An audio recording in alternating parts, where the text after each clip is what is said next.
श्री शिवाय नमस्तुभ्यम। आज सुनिए सोमवार व्रत की पौराणिक कथा। बहुत समय पहले वास्कल नामक गांव में बिंदु नामक एक ब्राह्मण रहता था। वे अधर्मी, दुरात्मा और महापापी था। उसकी स्त्री बहुत सुंदर थी। उसका नाम चंचला था। वह सदा उत्तम धर्म का पालन करती थी, परंतु बिंदु वैश्यागामी था। इस तरह कुकर्म करते हुए बहुत समय व्यतीत हो गया। उसकी स्त्री काम से पीड़ित होने पर भी, सदा धर्मनाश के भय से कलेश सहकर भी काफी समय तक धर्म भ्रष्ट नहीं हुई, परंतु आगे चलकर वह भी अपने दुराचारी पति के आचरण से प्रभावित होकर दुराचारी और अपने धर्म से विमुख हो गई। इस तरह दुराचार में डूबे हुए उन पति पत्नी का बहुत सा समय व्यर्थ बीत गया। वैश्यागामी दूषित बुद्धि वाला वह दुष्ट ब्राह्मण बिंदुकुरु में चला गया। बहुत समय तक नरक के दुखों को भोग कर वे मूढ़ बुद्धि पापी बिंद पर्वत पर भयंकर पिचास हुआ। इधर उस दुराचारी बिंदु के मर जाने पर वे चंचला नामक स्त्री बहुत समय तक पुत्रों के साथ अपने घर में रहती रही। पति की मृत्यु के बाद वह भी अपने धर्म से गिरकर पर पुरुषों का संग करने लगी थी। कहते हैं कि सती विपत्ति में भी अपने धर्म का पालन करना नहीं छोड़ती। यही तो तप है। कठिन तो होता है, लेकिन इसका फल बहुत मीठा होता है। एक दिन देव योग से किसी पुण्य पर्व के आने पर वह अपने भाई बंधुओं के साथ गोकर्ण क्षेत्र में गई। उसने तीर्थ के जल में स्नान किया और बंधुजनों के साथ यहाँ वहाँ घूमने लगी। वह एक देव मंदिर में गई। वहां उसने एक ब्राह्मण के मुख से भगवान शिव की परम पवित्र एवं मंगलकारी कथा सुनी। ब्राह्मण कह रहे थे कि जो स्त्रियां वह विचार करती हैं, वे मरने के बाद जब यमलोक जाती हैं, तब यमराज के दूत उन्हें तरह तरह की यातनाएं देते हैं। वे उसके कामागर को तप्त लौह के डंडों से दागते हैं। तप्त लौह के डंडों से उसका संसर्ग कराते हैं। ये सारे दंड इतनी वेदना देने वाली होती है कि जीव पुकार पुकार कर कहता है कि अब वह ऐसा नहीं करेगा, लेकिन यमदूत उसे छोड़ते नहीं हैं। कर्मों का फल तो सभी को भोगना पड़ता है। देव, ऋषि, मनुष्य सभी इससे बंधे हुए हैं। ब्राह्मण के मुख से यह वैराग्य बढ़ाने वाली कथा को सुनकर चंचला भय से व्याकुल हो गई। कथा समाप्त होने पर सभी लोग वहां से चले गए। तब कथा बांसने वाले ब्राह्मण देवता से चंचला ने कहा कि हे ब्राह्मण, धर्म को न जानने के कारण मेरे द्वारा बहुत बड़ा दुराचार हुआ है। हे स्वामी, मेरे ऊपर कृपा करके मेरा उद्धार कीजिए। आपके प्रवचन को सुनकर मुझे इस संसार से वैराग्य हो गया है। मुझ मूर्छित वाली पापनी को धिक्कार है। मैं निंदा के योग्य हूँ। मैं बुरे विषयों में फंसकर अपने धर्म से विमुख हो गई थी। कौन मुझ जैसे को कुकर्म में मन लगाने वाली पापनी का साथ देगा? जब यमदूत मेरे गले में फंदा डालकर मुझे बांध कर ले जाएंगे और नरक में मेरे शरीर के टुकड़े करेंगे, तब मैं कैसे उन महायातनाओं को सहन कर पाऊंगी? मैं सब प्रकार से नष्ट हो गई हूँ, क्योंकि अभी तक मैं हर तरह से पाप में डूबी रही हूँ। हे ब्राह्मण, आप मेरे गुरु हैं। आप ही मेरे माता पिता हैं। मैं आपके शरण में आई हूँ। मुझ अबला का अब आप ही उद्धार कीजिए। इस प्रकार विलाप करती हुई चंचला ब्राह्मण देवता के चरणों में गिर पड़ी। तभी ब्राह्मण ने उसे कृपा पूर्वक उठाया और इस प्रकार कहा कि नारी, तुम सौभाग्यशाली हो, जो भगवान शंकर की कृपा से तुमने वैराग्यपूर्ण ये कथा सुनी है और कथा को सुनकर समय से अपनी गलती का एहसास कर लिया है। तुम डरो मत और भगवान शिव की शरण में जाओ। उनके परम कृपा से तुम्हारे सभी पाप नष्ट हो जाएंगे। मैं तुम्हें भगवान शिव की कथा सहित वह मार्ग बताऊंगा जिसके द्वारा तुम्हें सुख देने वाली उत्तम गति प्राप्त होगी। शिव कथा सुनने से तुम्हारी बुद्धि शुद्ध हो गई है और तुम्हें पश्चाताप हुआ है तथा मन में वैराग्य उत्पन्न हुआ है। पश्चाताप ही पाप करने वाले पापियों के लिए सबसे बड़ा प्रायश्चित है। जो मनुष्य अपने कर्मों के लिए प्रायश्चित नहीं करता, वह उत्तम गति प्राप्त नहीं करता, परंतु जिसे अपने कुकृत्य पर हार्दिक पश्चाताप होता है, वह अवश्य ही उत्तम गति का भागीदार होता है। इसमें कोई शक नहीं है। शुद्ध चित्त में ही भगवान शिव और माता पार्वती का वास होता है। वे शुद्ध आत्मा पुरुष सदा शिव के पद को प्राप्त होता है। इस कथा का श्रवण सभी मनुष्यों के लिए कल्याणकारी है, अतः इसकी आराधना और सेवा करनी चाहिए। हे ब्राह्मण पत्नी, तुम अन्य विषयों से अपने मन को हटाकर भगवान शंकर की इस परम पावन कथा को सुनो। इससे तुम्हारे चित्त की शुद्धि होगी और तुम्हें मोक्ष की प्राप्ति होगी। जो मनुष्य निर्मल हृदय से भगवान शिव के चरणों का चिंतन करता है, उसकी एक ही जन्म में मुक्ति हो जाती है। ये कहकर वे ब्राह्मण चुप हो गए। उनका हृदय करुणा से भर गया। वे ध्यान में मग्न हो गए। ब्राह्मण का यह उपदेश सुनकर चंचला के नेत्रों में आनंद के आंसू छलक आए। वे हर्ष भरे हृदय से ब्राह्मण देवता के चरणों में गिर गई और हाथ जोड़कर बोली कि मैं कृतार्थ हो गई। हे ब्राह्मण शिव, भक्तों में श्रेष्ठ स्वामी, आप धन्य हैं। आप परमार्थदर्शी हैं और सदा परोपकार में लगे रहते हैं। हे साधु, मैं नरक के समुद्र में गिर रही हूँ, कृपया करके मेरा उद्धार कीजिए। जिस पौराणिक और अमृत के समान कथा की बात आपने की है, उसे सुनकर ही मेरे मन में वैराग्य उत्पन्न हुआ है।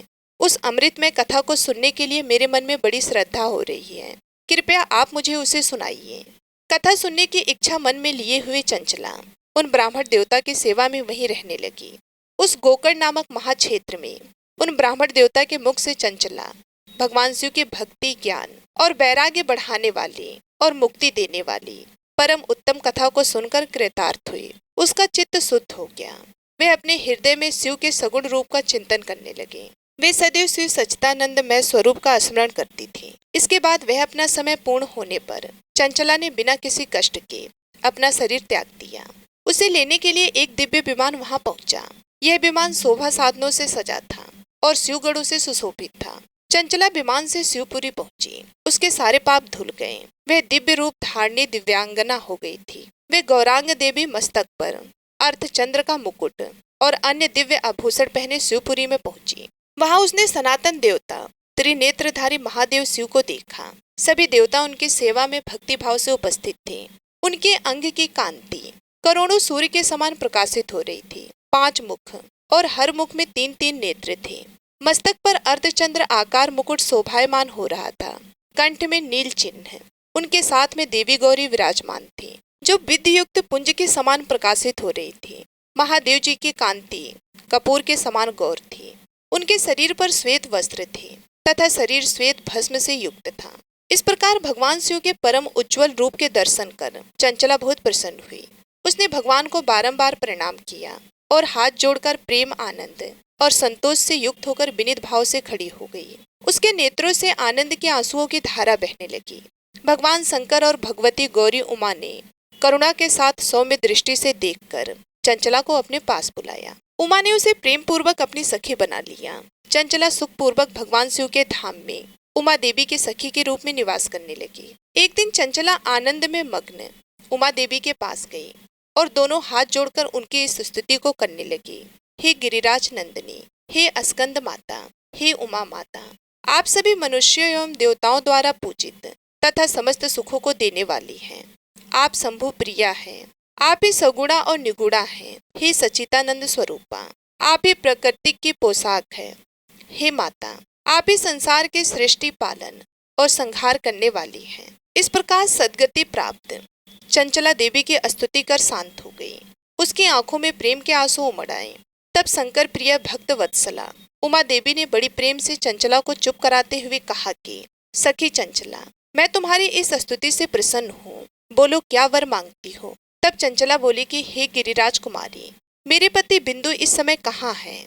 उनकी स्थिति कैसी है? मुझे बताइए और कुछ उपाय कीजिए ताकि हम फिर से मिल सकें। हे महादेवी, मेरे पति एक शूद्र जाति वैश्य के प्रति आसक्त थे और पाप में ही डूबे रहते थे। गिरिजा बोली, बेटी, तुम्हारा पति बिंदु पापी था। उसका अंत बड़ा भयानक हुआ।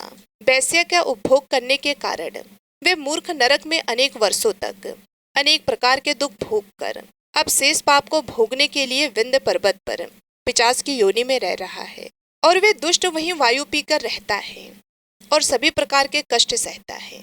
गौरी देवी की यह बात सुनकर चंचला अत्यंत दुखी हो गई। फिर मन को किसी तरह स्थिर करती हुई दुखी हृदय से माँ गौरी से उसने एक बार फिर पूछा कि हे महादेवी, मुझ पर कृपा कीजिए और मेरे पापी पति का अब उद्धार कीजिए। कृपया करके मुझे वह उपाय बताइए जिससे मेरे पति को उत्तम गति प्राप्त हो सके। गौरी देवी ने कहा, यदि ये तुम्हारा पति भगवान शिव की पुण्यमय उत्तम कथा को सुने तो वे इस दुर्गति को पार करके उत्तम गति का भागी हो सकता है। अमृत के समान मधुर गौरी देवी के यह वचन सुनकर चंचला ने दोनों हाथ जोड़कर मस्तक झुकाकर उन्हें बार बार प्रणाम किया और प्रार्थना की कि मेरे पति को भगवान शिव की कथा सुनाने की व्यवस्था कीजिए। ब्राह्मण पत्नी चंचला के बार बार प्रार्थना करने पर शिवप्रिया गौरी देवी ने भगवान शिव की महिमा का गान करने वाले गंधर्वराज तुमरो को बुलाकर कहा कि तुमरो, तुम्हारी भगवान शिव में प्रीति है। तुम मेरे मन की सभी बातें जानकर मेरे कार्यों को सिद्ध करते हो, तो मेरे इस सखी के साथ विंध्य पर्वत पर जाओ। वहाँ एक महाघोर और भयंकर पिशाच रहता है। पूर्व जन्म में वह पिशाच बिंदुकुरी हो गया था।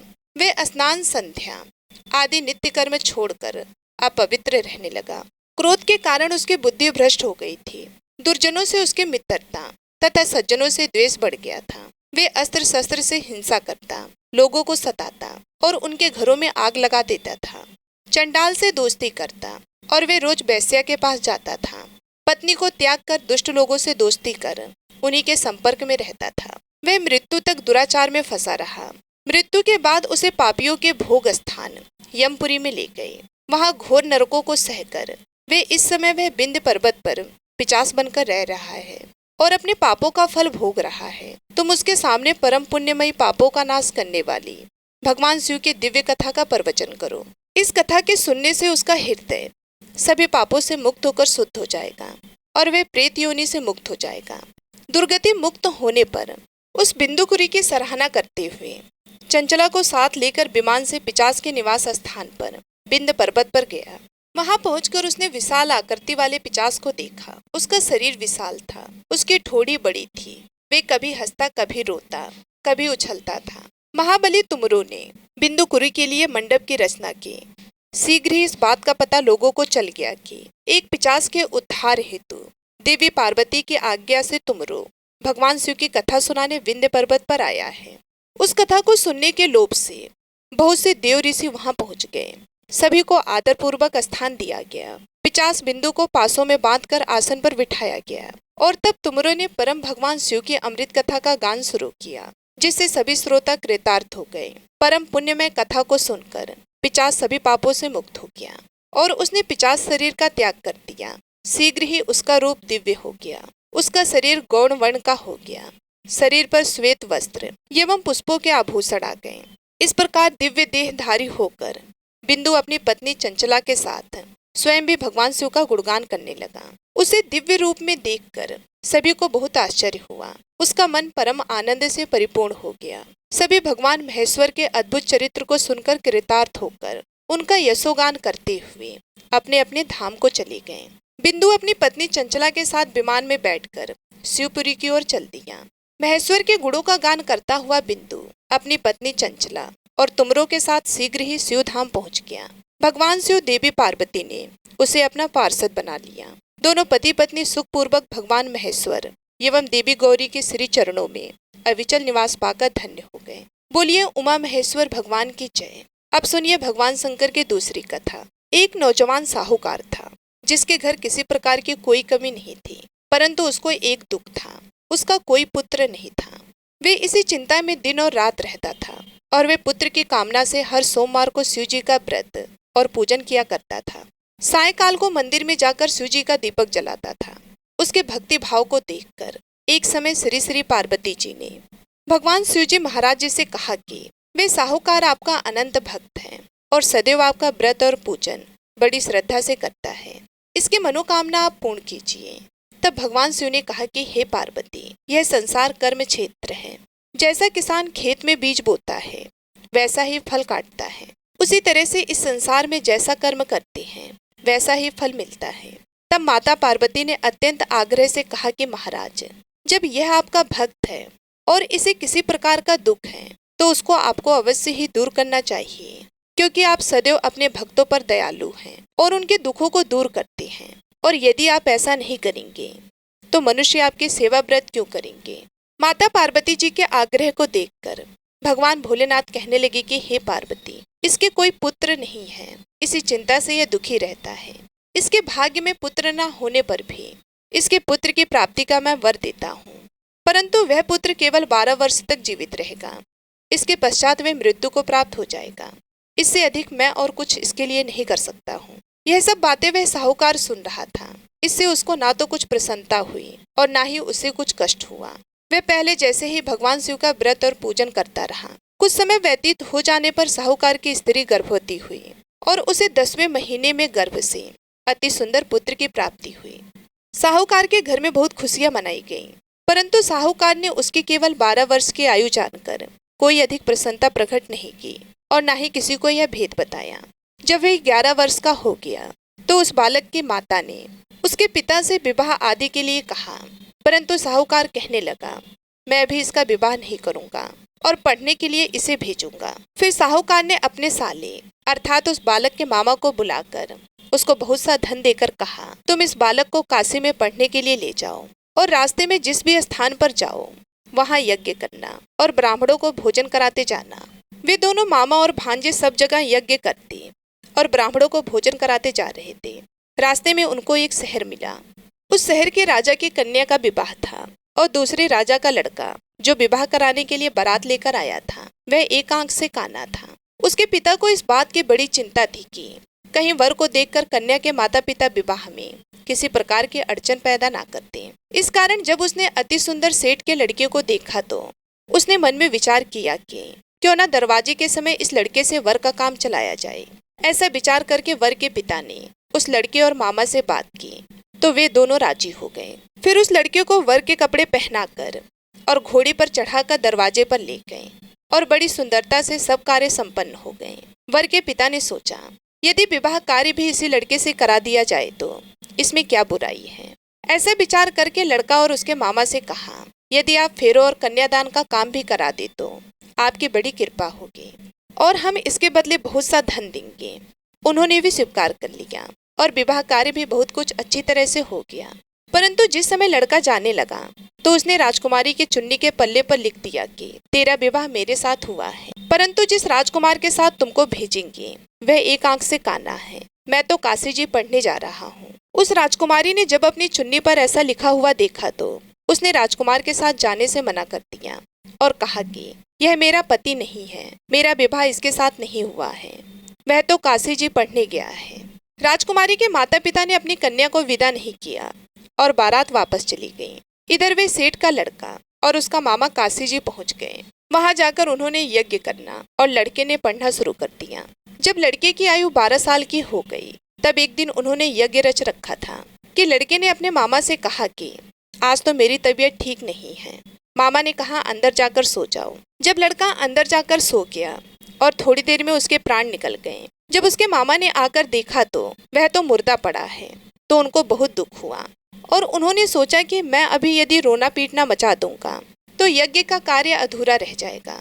अतः उन्होंने जल्दी से यज्ञ का कार्य समाप्त करके ब्राह्मणों को जाने के बाद रोना पीटना आरंभ कर दिया। संयोगवश उसी समय माता पार्वती और शिव जी उधर से ही जा रहे थे।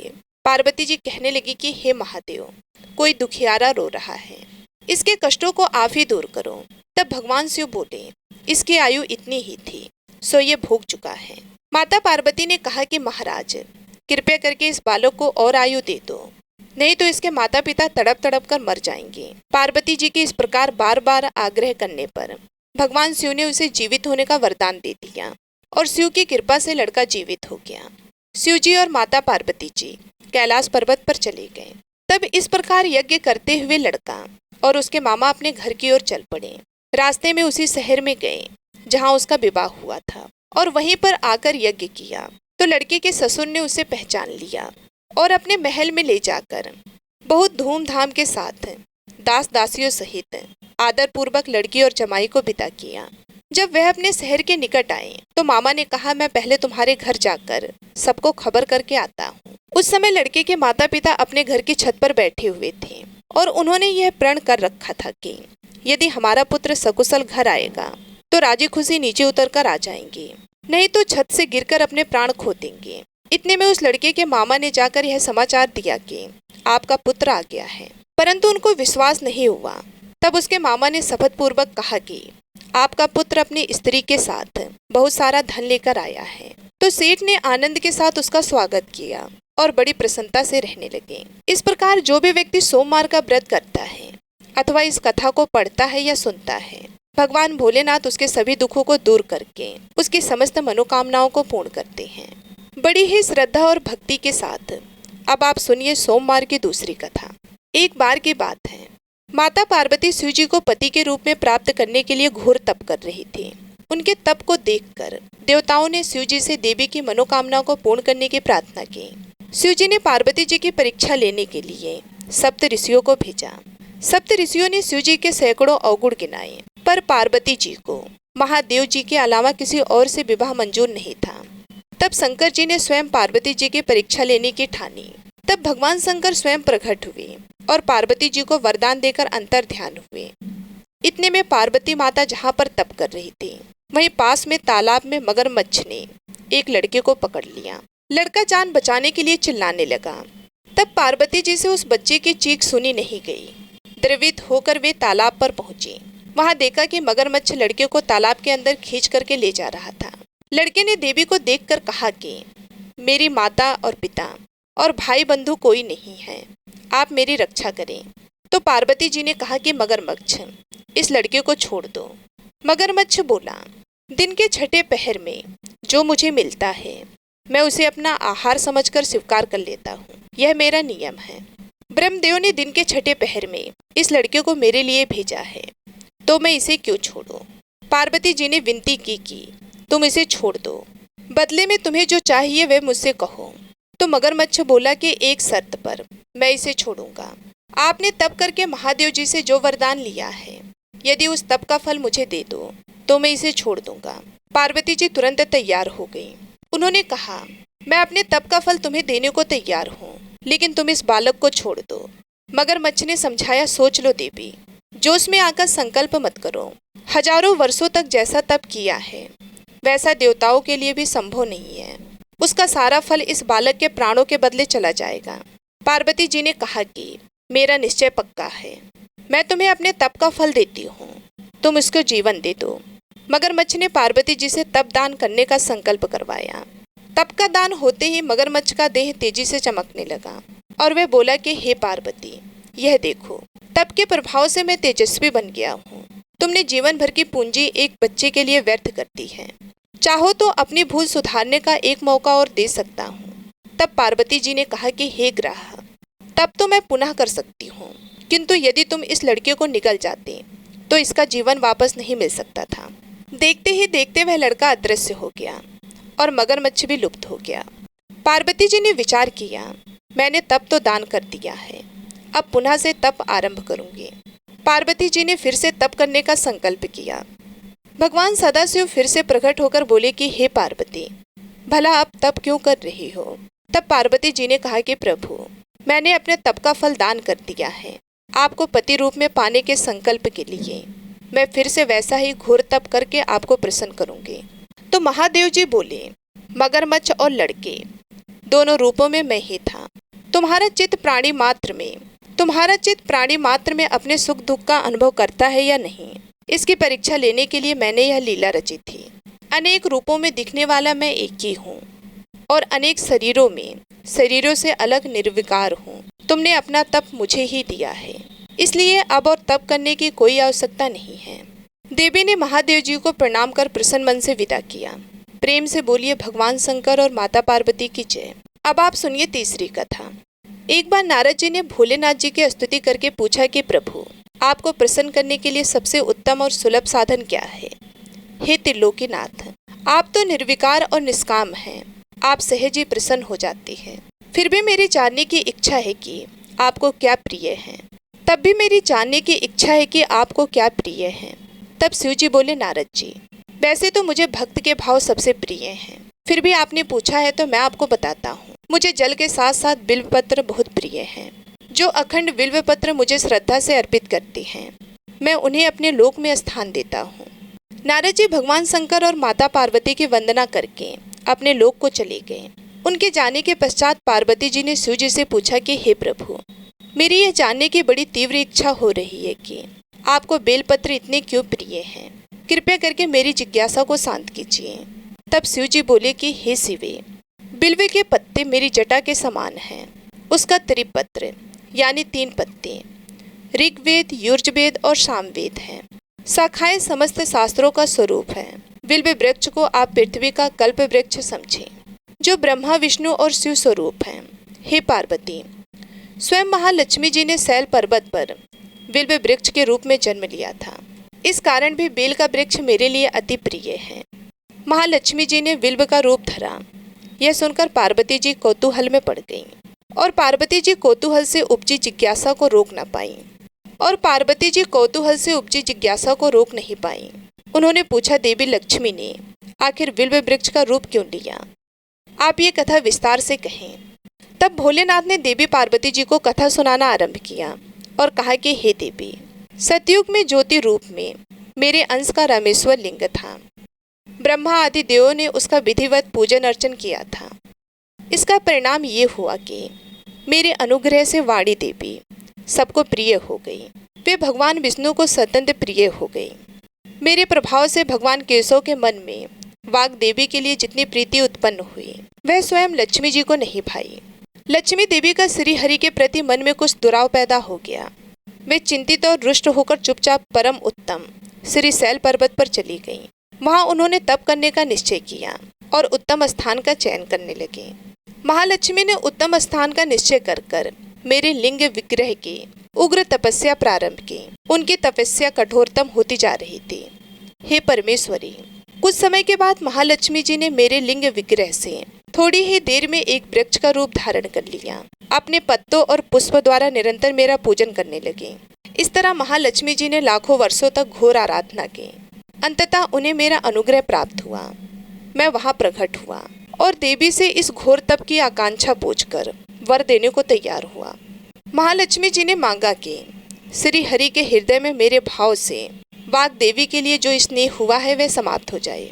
तब शिव जी बोले, मैंने महालक्ष्मी जी को समझाया, श्री हरि के हृदय में आपके अतिरिक्त किसी और के लिए कोई प्रेम नहीं है। वाग देवी के प्रति उनका प्रेम नहीं अपितु श्रद्धा है। यह सुनकर लक्ष्मी जी प्रसन्न हो गई और पुनः श्री विष्णु के हृदय में स्थित होकर निरंतर उनके साथ विहार करने लगी। हे पार्वती, महालक्ष्मी के हृदय का एक बड़ा विकार इस प्रकार दूर हो गया। इस कारण हरिप्रिया उसी वृक्ष रूप में सर्वदा अतिशय भक्ति से भरकर यत्नपूर्वक मेरी पूजा करने लगी। हे पार्वती, इसी कारण बिल्व का वृक्ष, उसके पत्ते, फल फूल आदि मुझे बहुत प्रिय हैं। मैं निर्जन स्थान में बिल्व वृक्ष का आश्रय लेकर रहता हूँ। बेल वृक्ष को सदा सर्व तीर्थ में एवं सर्व देवम मानना चाहिए। बिल्व पत्र, बिल्व फूल, बिल्व वृक्ष अथवा बिल्व के चंदन से जो मेरा पूजन करता है वह भक्त मेरा अति प्रिय है। बिल्व वृक्ष को शिव के समान ही समझे, वह मेरा शरीर है। जो बिल्व पर चंदन से मेरा नाम अंकित करके मुझे अर्पण करता है, मैं उसे सभी पापों से मुक्त करके अपने लोक में स्थान देता हूँ। हे देवी, उस व्यक्ति को स्वयं लक्ष्मी जी भी नमस्कार करती हैं जो मेरा पूजन करते हैं। जो बिल्व मूल में प्राण छोड़ता है उसको रुद्र देह प्राप्त होता है और ऐसे मनुष्यों पर सदैव ही माता लक्ष्मी की कृपा रहती है और साथ ही साथ भगवान नारायण की भी कृपा उन पर सदैव बनी रहती है। तो प्रेम से बोलिए भगवान शिव और माता पार्वती की जय। एक नौजवान साहूकार था जिसके घर किसी प्रकार की कोई कमी नहीं थी, परंतु उसको एक दुख था, उसका कोई पुत्र नहीं था। वे इसी चिंता में दिन और रात रहता था और वे पुत्र की कामना से हर सोमवार को शिव जी का व्रत और पूजन किया करता था। सायकाल को मंदिर में जाकर शिव जी का दीपक जलाता था। उसके भक्ति भाव को देखकर एक समय श्री श्री पार्वती जी ने भगवान शिव जी महाराज जी से कहा कि वे साहूकार आपका अनंत भक्त हैं और सदैव आपका व्रत और पूजन बड़ी श्रद्धा से करता है। इसकी मनोकामना आप पूर्ण कीजिए। तब भगवान शिव ने कहा कि हे पार्वती, यह संसार कर्म क्षेत्र है। जैसा किसान खेत में बीज बोता है वैसा ही फल काटता है, उसी तरह से इस संसार में जैसा कर्म करते हैं वैसा ही फल मिलता है। तब माता पार्वती ने अत्यंत आग्रह से कहा कि महाराज, जब यह आपका भक्त है और इसे किसी प्रकार का दुख है तो उसको आपको अवश्य ही दूर करना चाहिए, क्योंकि आप सदैव अपने भक्तों पर दयालु हैं और उनके दुखों को दूर करते हैं। और यदि आप ऐसा नहीं करेंगे तो मनुष्य आपकी सेवा व्रत क्यों करेंगे। माता पार्वती जी के आग्रह को देखकर भगवान भोलेनाथ कहने लगे कि हे पार्वती, इसके कोई पुत्र नहीं है, इसी चिंता से यह दुखी रहता है।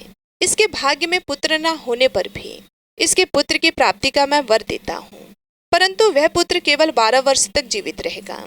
इसके पश्चात वह मृत्यु को प्राप्त हो जाएगा। इससे अधिक मैं और कुछ इसके लिए नहीं कर सकता हूँ। यह सब बातें वह साहूकार सुन रहा था। इससे उसको ना तो कुछ प्रसन्नता हुई और ना ही उसे कुछ कष्ट हुआ। वह पहले जैसे ही भगवान शिव का व्रत और पूजन करता रहा। कुछ समय व्यतीत हो जाने पर साहूकार की स्त्री गर्भवती हुई और उसे 10वें महीने में गर्भ से अति सुंदर पुत्र की प्राप्ति हुई। साहूकार के घर में बहुत खुशियां मनाई गईं, परंतु साहूकार ने उसकी केवल 12 वर्ष की आयु जानकर कोई अधिक प्रसन्नता प्रकट नहीं की और न ही किसी को यह भेद बताया।